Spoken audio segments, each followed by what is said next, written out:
Coffee Time with Peter Gomez, live on West Coast Radio on Tuesday, the 28th of January 2025. The Constitution. All right. You heard what Alaji had to say about it. I mean, he's of the opinion that your draft, that's how he calls it, the Dawda Jallow draft, is out only to empower the president. I entirely, or give him more powers. I entirely disagree with that. We would have been very short-sighted to draft a whole national constitution thinking of ourselves alone. I don't think any sane person would do that. Because how long does a government last in the context of a constitutional building process? Well, you people want to be there forever, apparently. That's what everybody says. Not as far as I know. This is the supreme document that the affairs of this country is to be governed. So anybody that has a role to play in developing that document, you cannot be thinking of yourself alone. That's not the perspective. I've been in charge of the process. I've been through the stages where these discussions took place leading to this 2024 draft. I have no reason to doubt anybody's sincerity, those who participated in this. We can agree to disagree, Peter. Even when Alaji claims that, party leaders have debunked your claim that there was, wide and extensive consultation. You see, I try as much as possible not to be responding to politicians when they make political comments. Yeah, but that's insincere. If they were there, subscribe to what you eventually presented, in Parliament. So probably people to turn around now and say, "Well, no, we didn't agree to this." That's insincere. Yeah, but people are talking about those who debunk it. They are not talking about those who are confirmed that we were there. Yeah. So it's not me talking. You have different people coming out to say we were there and we can confirm we were consulted. I think the disagreement could be what kind of consultation took place and to what extent. What was the understanding of probably the players in this? We were not opening up a CRC kind of consultation that took place. There are only areas that people were looking at that they disagreed on, they need to look at. So it's not to reopen the entire consultation process that CRC did. How many percent of CRRC's job in the draft constitution remained? So we should focus on the areas that how much of the work done by CRRC remains. That's what I'm saying. Would you say 60%, 70%? I have not done the calculation to see, but I know majority of what CRC did still remain in the document. So the areas that have been changed, those are the areas that they have been discussing. And then that's what led to these changes. So I wouldn't understand if people are saying, even if you leave them there, there are disagreements already over them. So we facilitated these processes. The international idea, I saw some people are saying the Ministry of Justice didn't consult us, it was international idea. It was the Ministry of Justice that I wrote the letter and signed myself to invite IDEA into this country. These are an international NGO. How would they come into the country without the government asking them to come and do so? So we invited them as a neutral party to come and intervene and facilitate a dialogue. Because they've been there even when the CRC was doing their job. IDEA supported the CRC. So they've got this experience. That's their expertise. They help countries in constitutional building and other democratic engagements, of course. So we invited them because they have the expertise. They came into the country. Of course, they brought in other eminent persons. But they facilitated discussion. So this, to us, we consider this to be consultation because there are areas of disagreement. Now, the discussions were limited to only those areas of disagreement. And reports were produced. The Ministry of Justice did not produce those reports. And those reports were submitted to me. And I could clearly see those who attended those meetings and their views on those issues. So when I speak on facts. So, but I think, Peter, this is normal for constitutional building process. We have seen countries that have gone through constitutional building. So it's a single document that aims to probably carry on board everything that it can, and which is very practical, almost impractical. So it's difficult for all of us to agree on everything that is contained in the Constitution. But I believe we should agree to disagree and look at the important things. we have a lot of novel provisions in this 2024 draft that are worth considering. For instance, we have the term limit. We have the 50 plus 1. We have the 50 plus 1. We have the affirmative action for increasing women and disabled people's representation in Parliament, and so on and so forth. So all of these things were not in the 1997 draft. So I think we rather give it a chance.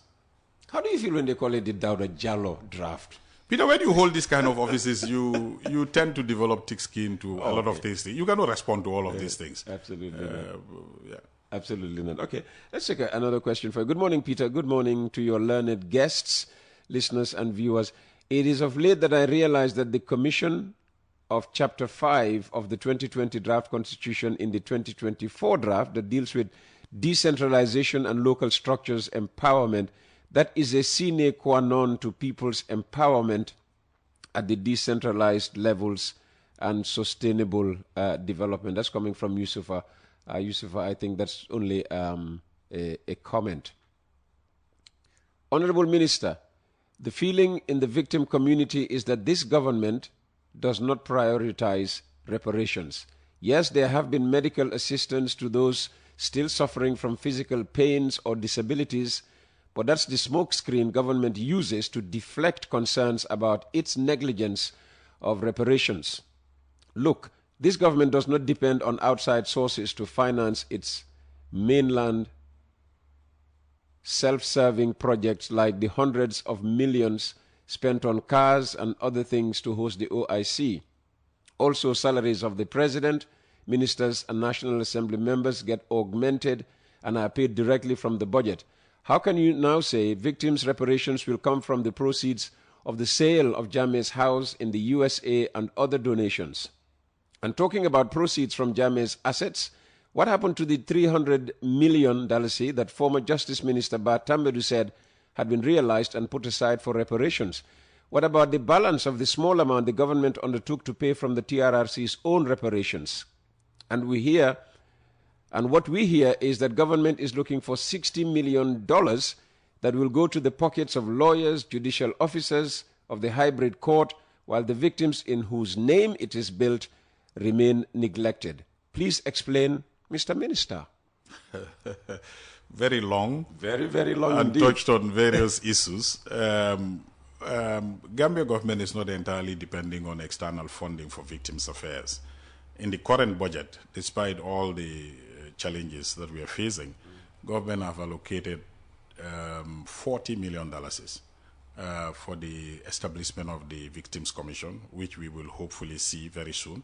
And that is half of that is about seed money for them to start the Victims Fund administering reparations until when we receive the proceeds of the Potomac property that was sold by the U.S. government. Yeah, this is the house of the former president in America. Yes. And the way we approach the issue of victims' affairs, it is going to be budgeted every year. There will be allocation in the national budget annually to go towards the issues of victims' reparation. So we, like Ida hinted earlier, we do not, from a policy point of view, we don't argue with victims because every day is a day too long for the victims. But we can only assure victims that their issue is a priority for us, and we will do everything possible to make sure that their affairs are given the required priority. Yeah. And Ida, when your minister says, the commission is very soon to be established, set up, commissioned, or whatever, I mean, what's yet to be done for this process to be completed? Yes. Absolutely. Swearing in of the commissioners. Okay, so they've been appointed. Well, appointment and swearing in of the commissioners.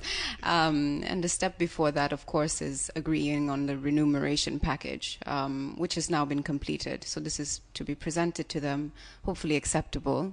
We've already done some informal discussions around it, and so swearing in to take office. We've also secured a temporary office space for them. We're procuring a starter pack, put it that way, so the furniture, the equipment that they will need. We also have lined up those initial capacity building sessions. Now, the composition of the commission is a very interesting one. I don't think there's anybody out there that says they're a Reparations Commission expert. Instead, we will have educationists, we'll have bankers, we will have victims, direct victims themselves, we'll have victim representatives. And so it's very important that they use the first 6 at least months or so to just understand what the powers that they have under the Act and what their role is. And so an in-house expert is awaiting their appointment so that they could be guided in implementing their mandate. I just wanted to also touch on the cost, the 65 million around the establishment or the operationalization of the special tribunal. It's a lot of money, we take note, although a lot of effort has been made as well to reduce those costs as much as possible. I don't have all the details of it, but I do recall being called by those people working on these costs to ask me how much it costs to robe a judge. How much does it cost to sew robes for a judge? So that's how detailed we have looked into cutting down these costs as much as possible. Nobody asks me how much it costs me to robe myself, exactly. Right. So really try to look at that, noting the global context, noting the economies of all over the world. Unfortunately, it's just the time where resources are getting more and more scarce. Now, on the issue of reparations, we don't know how much it's going to cost. The Reparations Commission, the commissioners once in place, having put in their policy, having had a database, having known how many people they are to administer reparations to, having decided what types of programs they're going to have, communal reparations, etc., will tell us the cost. And we will support them to mobilize those resources using a variety of methodologies, whether it's fundraising through our private sector. Obviously, government's direct contribution, as the minister said, would be allocated every single year, right? So the emphasis at the moment is getting the commission on its feet as quickly as possible for them to do that good work. Mm-hmm. So you don't know how much reparations, are going to cost. I mean, haven't you learned from other experiences? Were there no reparation committees or commissions anywhere around the world? I know South Africa had only a Truth Reconciliation Commission. What did Sierra Leone have? Also only a Truth Commission? Yes. Yes, but without reparation. The TRRC did a good job. Yeah, it's the reparation aspect now that is hurting us. No, that's what I'm saying. They also did what we call interim reparation, and they've developed, if you like, a criteria of assessing how much in terms of compensation. That's just the compensation aspect, monetary compensation. They've made some payments even, and they did their assessment. But like we said, the Victims Commission will not be bound by that. So that's what we were saying. They need to develop their own criteria and assess how much, in terms of amounts, they would pay for torture, for death, for other kinds of violations that people have suffered. So based on those assessments, then they will quantify, and then times the number of people that are. So like he said, we are yet to have a definitive figure of how much it is going to be, the package is going to be. Anything to add before I go on to the questions? No, please, the questions. All right. Good morning, Uncle Peter. Kindly ask the Justice Minister, how far with buyers of Jammeh's assets? What's stopping them from making the list public? As far as I know, this list is not confidential. We've provided the list to the National Assembly, and I'm aware recently National Audit Office were auditing, and we've provided all the information to them. Yeah, why is the National Assembly not making it public then? I mean, is the Justice Ministry not making it public on its website? We do not see the need to put it on our website, but like I said, it's not public. The institutions that need it statutorily and demands for it, we provided it to them. Okay, all right.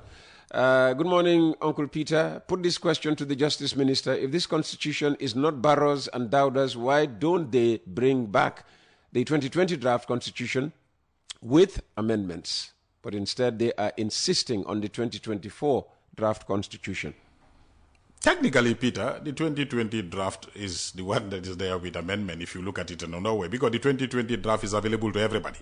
So it's the amended version that we tendered. So nothing stops anybody, like the parliamentarians, having the original 2020 draft next to you with this one, and you do your comparisons at consideration stage. Okay.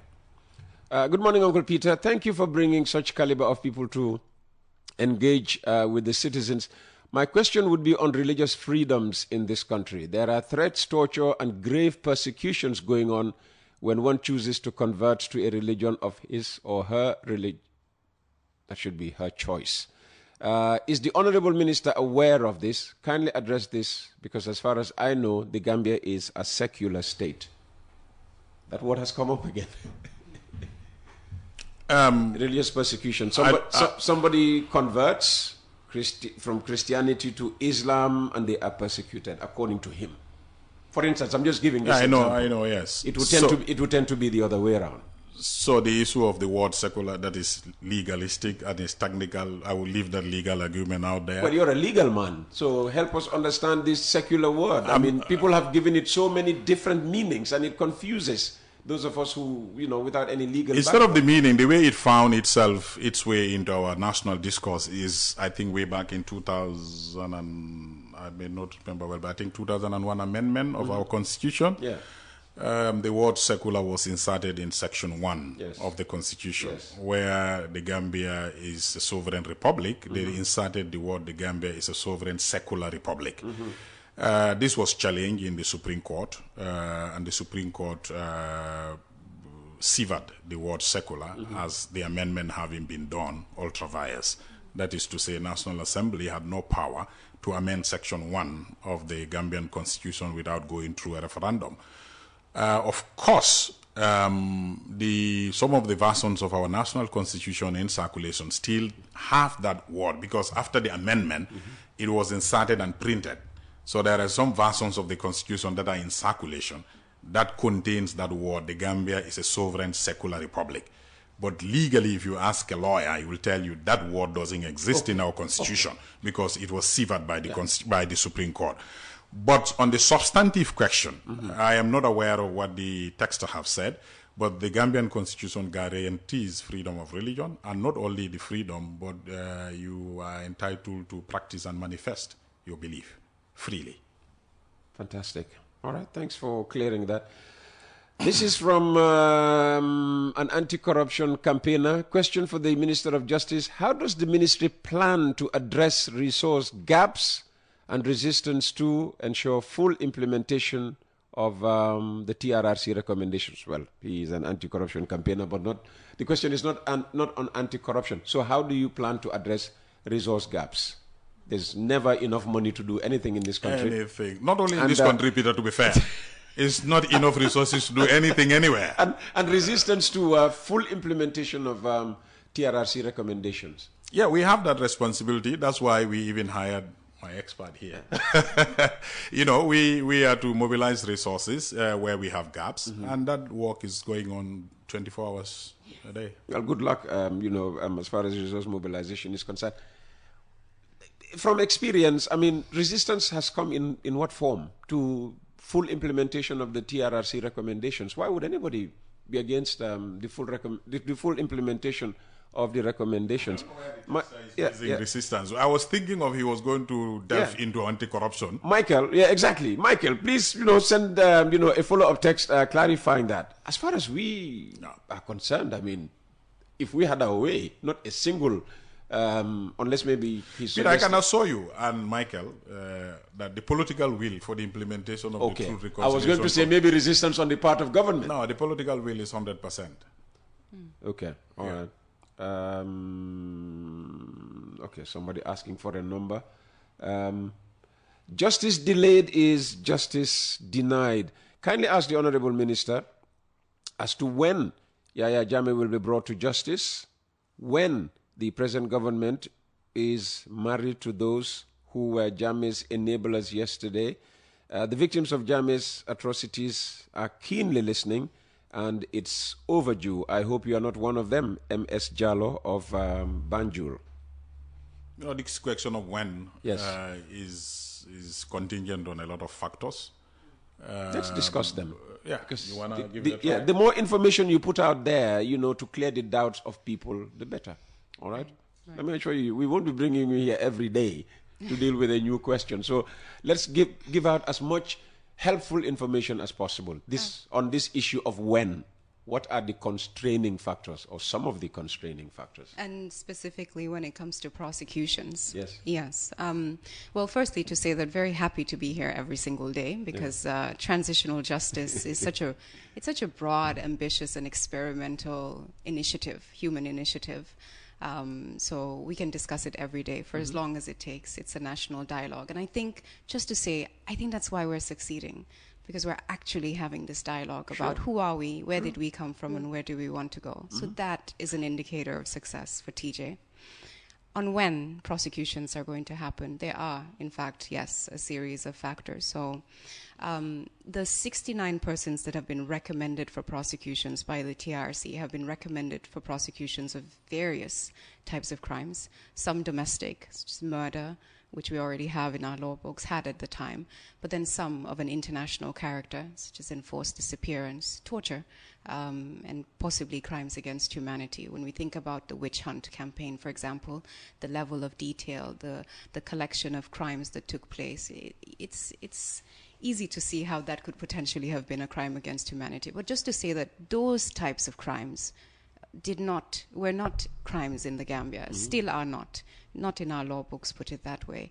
And so we had to create a system outside of the current one that we have, because the one we have is not adequate to prosecute all the TRRC related cases.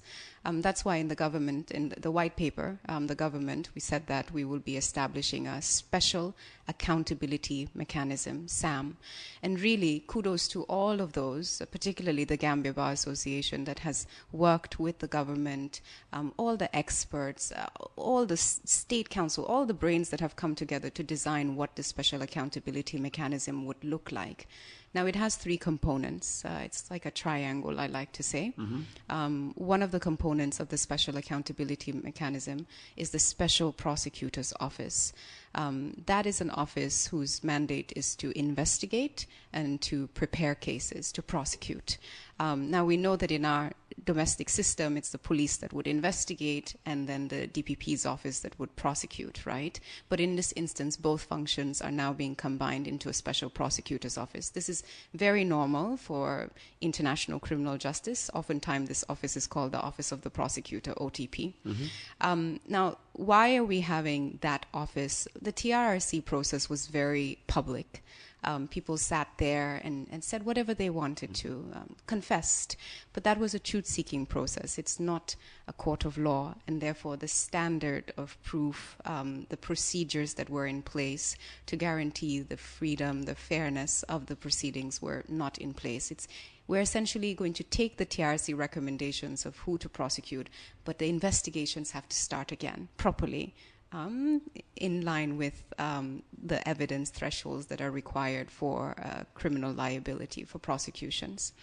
Once the special prosecutor has investigated and determined who they would want to charge and what they would want to charge them for, we imagine that they would be either charged for a domestic crime or an international crime. And there must be forums in place to hear those cases. So our lordship, his lordship, in January of this year, created a special criminal division of our High Court where those domestic cases can be heard. The Chief Justice, that is? That is the Chief Justice, yes. And so murder could be heard there, etc., etc. However, it was necessary for us to find a forum to bring forth international cases or cases of an international nature. And that's why it was important for the government to broker an agreement with an international organization in order to establish such an international tribunal, internationalized tribunal. So in December of last year, ECOWAS heads of states approved a decision granting the government of the Gambia's request to establish a special tribunal, which has the mandate to hear international or crimes of an international nature that took place in the Gambia during that period, July 1994 and January 2017. So I hope I've described what this special accountability mechanism is, Special Prosecutor's Office, Special Criminal Division of our High Court, and the Special Tribunal, and why it was necessary to create that system in parallel to what we currently have in the Gambia. So you can already see the factors, right? Just to say that our legal framework was not adequate. You have to first and foremost put in place a legal framework before then you can move on. We have been trying to mobilize resources from the onset for this whole process. But anyone would tell you, well, I need to see the process is actually happening for me to invest in it, right? So mobilizing of resources is also sequenced. Now that we have the full special accountability mechanism, it's only now that we have really propelled full gear into finding all those resources. And it doesn't matter where in the world it is and what your economy is. We have seen that the donations of the international communities is critical, not just the financial donations, but the political donations as well, right? We think of resources often as just money, but it's beyond that. It's actually relationships as well. And so now it's really important that we get all countries that believe in fighting impunity to help us to mobilize the resources, to speak of the special accountability mechanism, why it's novel, why a country like the Gambia is endeavoring to do it, what it can contribute at the end of the day to justice, to reconciliation, and to nation building, and also just to bring out some of the uniquenesses of it. So our Special Prosecutor's Office, for example, has been created first and foremost. It wasn't created as part of a tribunal, so it can start working, operating as a local office.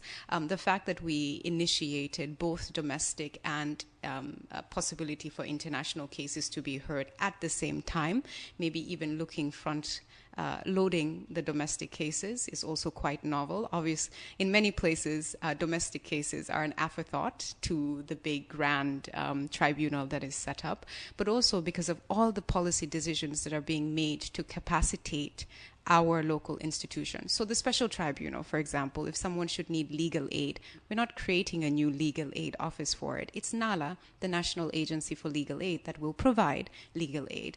The prisons, it will be the Gambia Prison Services. The prosecutors will be mostly Gambian, only international where absolutely necessary, noting that this is a very novel field and we will be dealing with crimes that we've never dealt with before. Enforced disappearance requires forensics, anthropological experts, and you name it. So we should also expect that this whole mechanism will be staffed not only by Gambians, but that we will seek, particularly from the ECOWAS community and the African continent, our other experts to work with us.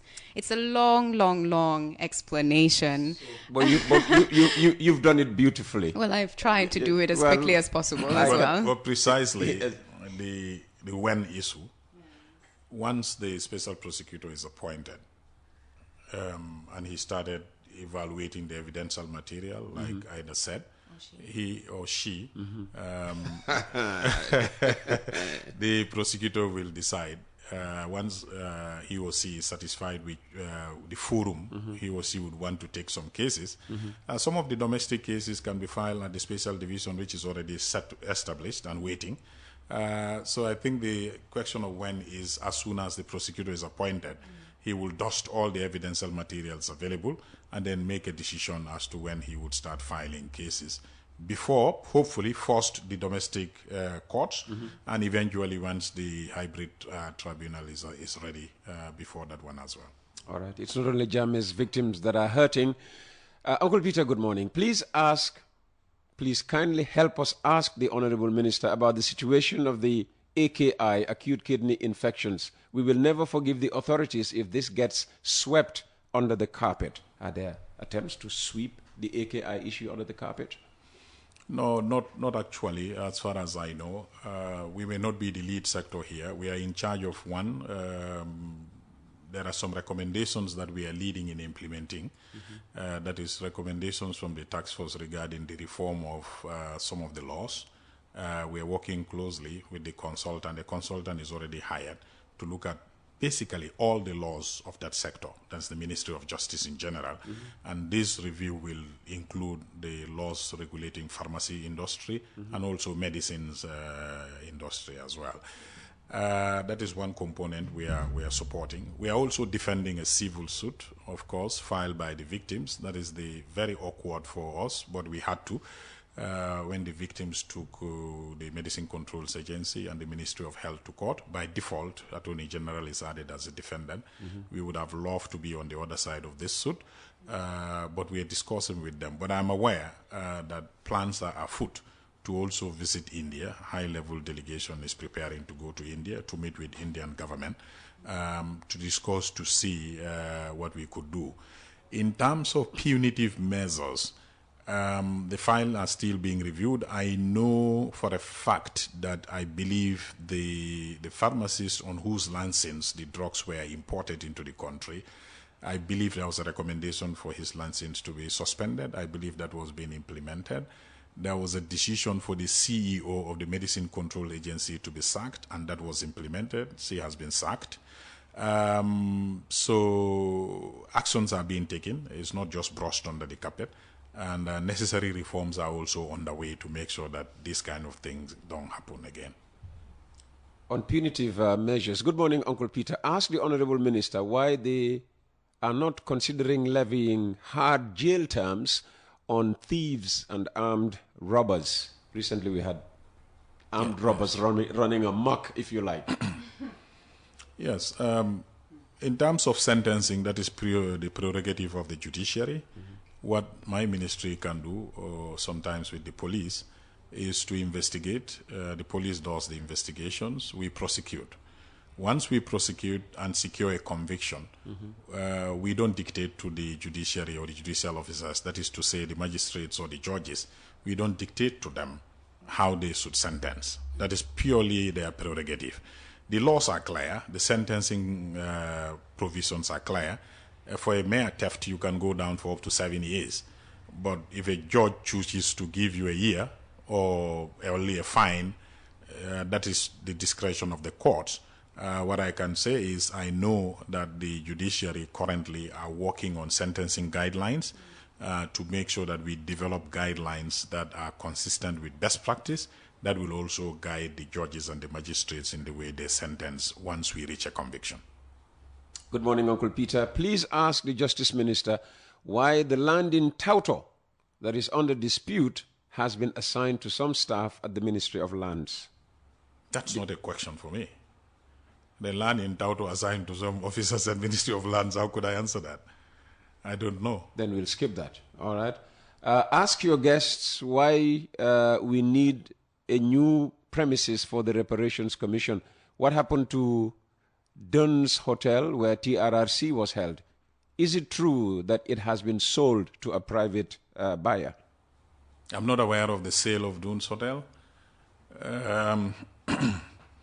Trying to think hard quickly. I think we had an arrangement with Gambia Ministry of Tourism. I think the property is under the custody of the Ministry of Tourism. Definitely not sold. Okay.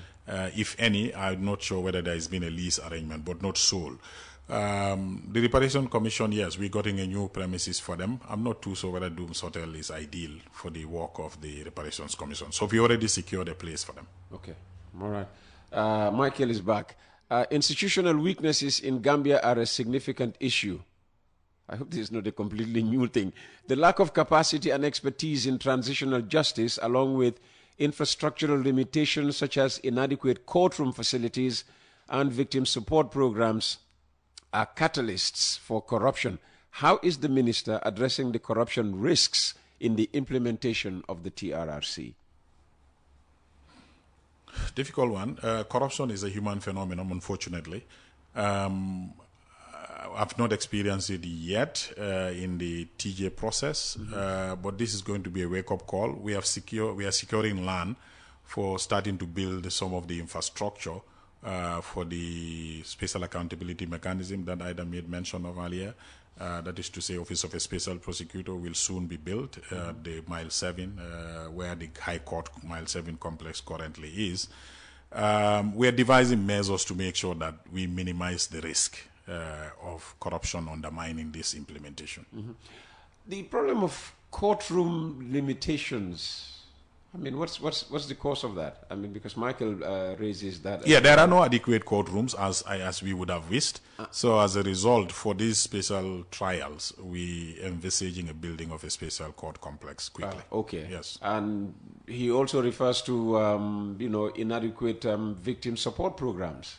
Ida, you want to try that? Well, just to say that this would be under the mandate of the Reparations Commission, right? That the Reparations Commission has all the powers to put in place a program or programs as they see fit. Yeah, certainly to administer that during their time. But I hope that in the development of these programs, they find a way to integrate it into various justice sector programs as well, and ultimately the National Development Plan. What we have done, for example, as a secretariat is to develop concept notes on how victims can be recognized as a marginalized group, victims and their family members as a marginalized group by development partners in their programming. So, there's requirements that a certain amount of resources would go to women or to youth or to persons with disabilities. So now there's efforts for us to ensure that victims and their families are recognized as a specific marginalized group as well. And that should help them also receive programs dedicated to them. Time is quickly racing away from us. I see the Honorable Minister, referring to his watch every now and again. I'm sure you have an important meeting waiting. We'll make sure that you don't go beyond 10 o'clock this morning as agreed. Why does the Gambia not allow for dual citizenship? One has to renounce his citizenship, or she, my daughter, had to renounce her citizenship to be German. Why? In the draft constitution, it does. Does it actually allow for dual citizenship? No, dual citizenship is allowed even under the current constitution. Yeah, so why but let me explain it. Okay. Is one-way traffic. In the sense, if I'll excuse that phrase, but it's only available to Gambians who became Gambians by birth or by descent. These are because there are 4 ways of becoming a Gambian citizen. You are either a Gambian by birth or by descent. Which my daughter is. All right. Or you acquired, these are the original Gambians, if you want to put it that way. Yeah. Because you acquired from birth. Yes, both parents Gambian, so our daughter is Gambian. Let me flow. You will see the difference. Okay, let's go. So let's look at the 4 categories. Yes. There are 2 of the 4 categories you acquire by birth. Because that means you're taking it from your parents. Yes. That is by birth or by descent. By birth is the only difference is the territory where you were born. If you are born within the Gambia to at least one Gambian parent, you are a Gambian by birth. If the same child is born outside of the territory of the Gambia, but the requirements are the same, to at least one Gambian parent, you are a Gambian by descent. These 2 are allowed to hold another nationality without necessarily revoking their Gambian nationality. So they can hold 2, dual nationality. They can keep their Gambian nationality. They are allowed to acquire another nationality. What our constitution doesn't allow is another national who wish to acquire Gambian nationality will have to renounce your previous nationality for us to give you ours. Just like Germany, just like other countries.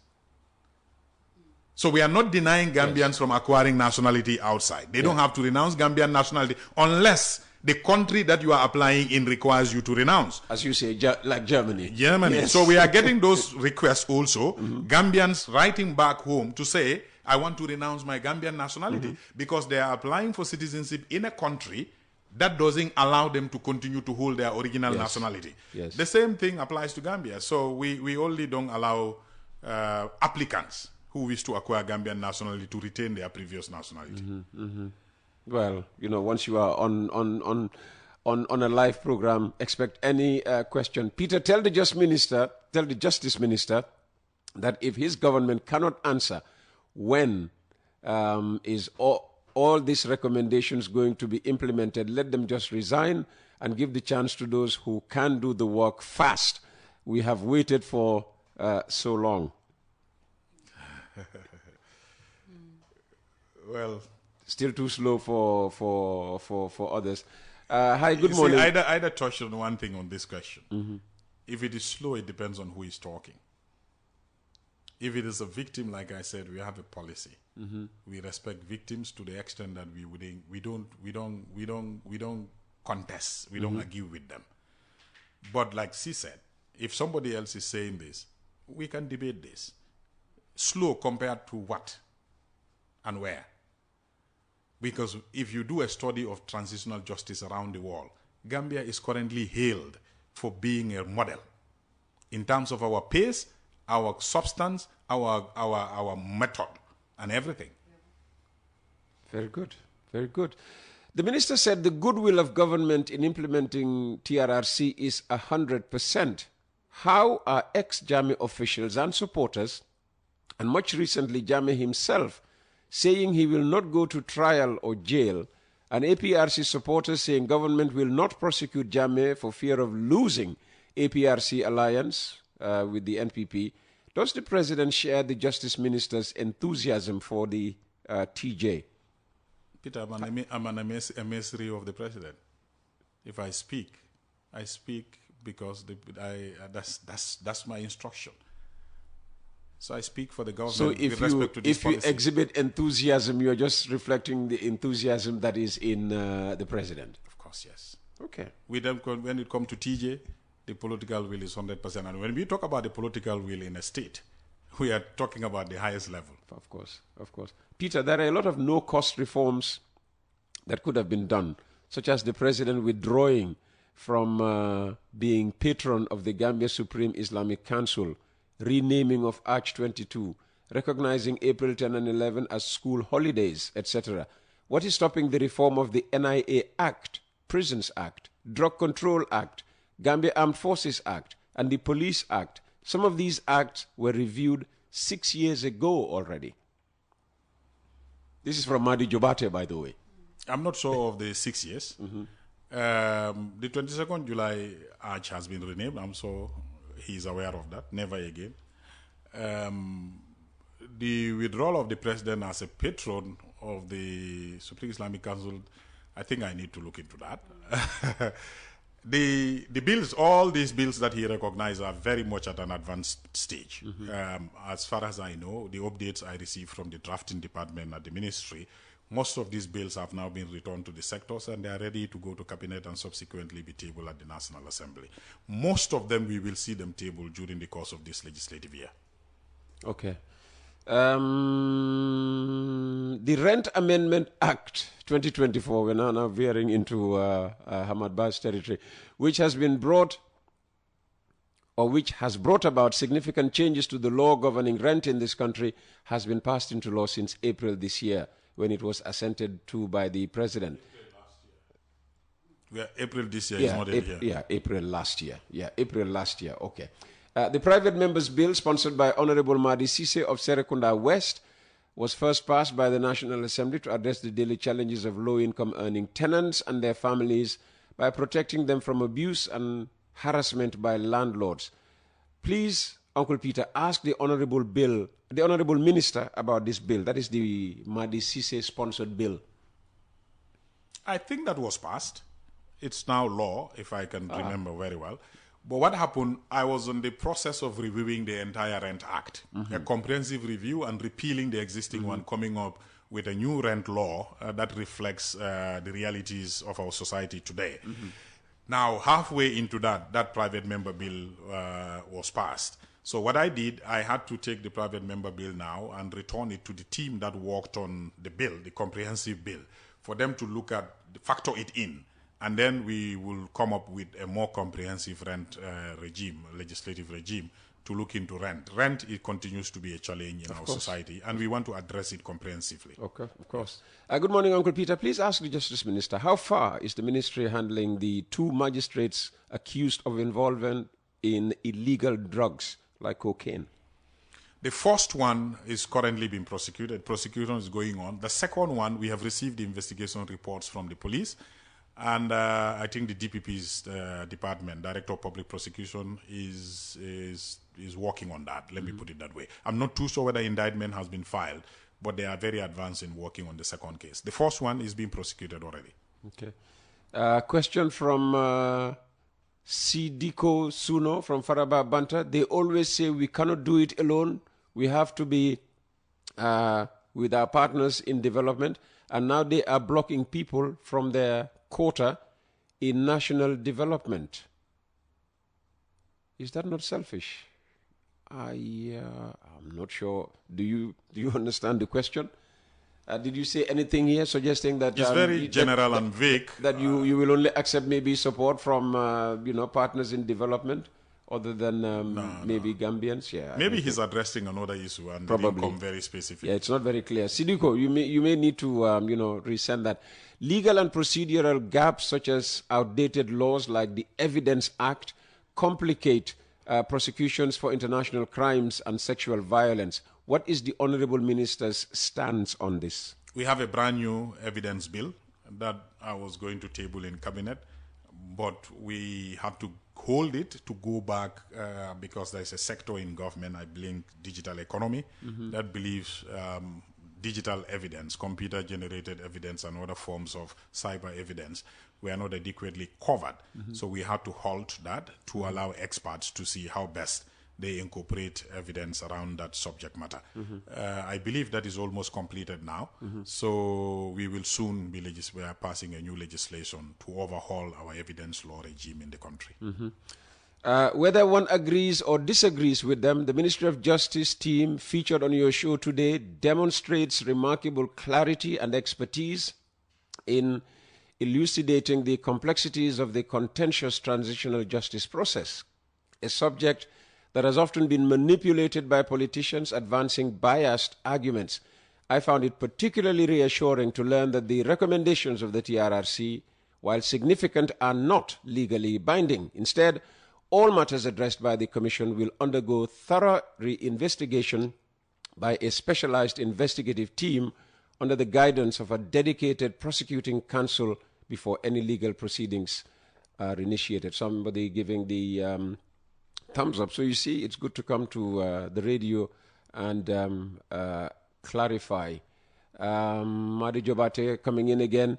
I was a committee member for the review of both the Drug Control Act and the Prisons Act in 2018, and a thorough job was done and dusted. Secondly, yes, the arch was renamed, but there was to be remodeling of the structure to reflect victims. Nothing has been done yet. That will be handed over to the Reparations Commission. They have to do that? Yeah, but how is that reparations? No, but there's the national. There's a steering committee on memorialization, and that is chaired by the National Center. That aspect is memorialization. Oh, okay. That's right, sorry. Memorialization. It's important that memorialization, as a first step, that a strategy, a national strategy, is put in place. A memorialization initiative should not be ad hoc. They need to be part of our national development, our national programs. And so putting in place a strategy is the first step to that. And both the steering committee and a technical committee are working on developing that strategy, of course, with victim-led organizations being at the fore of that, but including really a wide range of stakeholders, artists, musicians. I mean, it's at the end of the day, the art of creating and sustaining memory. So yes, very well noted, the renaming of the arch, the commemoration of April 10 and 11 are going to be featured in this strategy, but what else? And that needs to be a conversation that is agreed on and ongoing. I'll do just one more text message, and then I'll let you do whatever you want, for the remaining 5 minutes of the program. Good morning, Uncle Peter. Back to Tauto. Ask the Justice Minister why he is always avoiding direct questions regarding Tauto when he was part of the lawyers who made an assignment for one of the institutions involved in this land dispute. My job is just to ask the question. I mean, how... Who is this texter? Because for me to get the context. Somebody, I suppose, who is in Tauto. I mean, I don't have a name. Nobody has signed off on it. Probably he might be referring to a work I might have done when I was in private practice. And what does that have to do with me as Justice Minister if the subject is not under my portfolio? I might have been a private practitioner and have done a title deed, an assignment of title to land to somebody. Yes. So, assuming that is true, what does that have to do whether the question is relevant to my portfolio as an Attorney General, Minister of Justice? The two are unrelated. So, unless the question is clearer, I don't think the original question still fall under my purview. Honorable Minister, either we have 5 minutes remaining. As I said, I want to keep to my word and make sure that if it's 10 o'clock, I say goodbye. If you want to stay, you stay.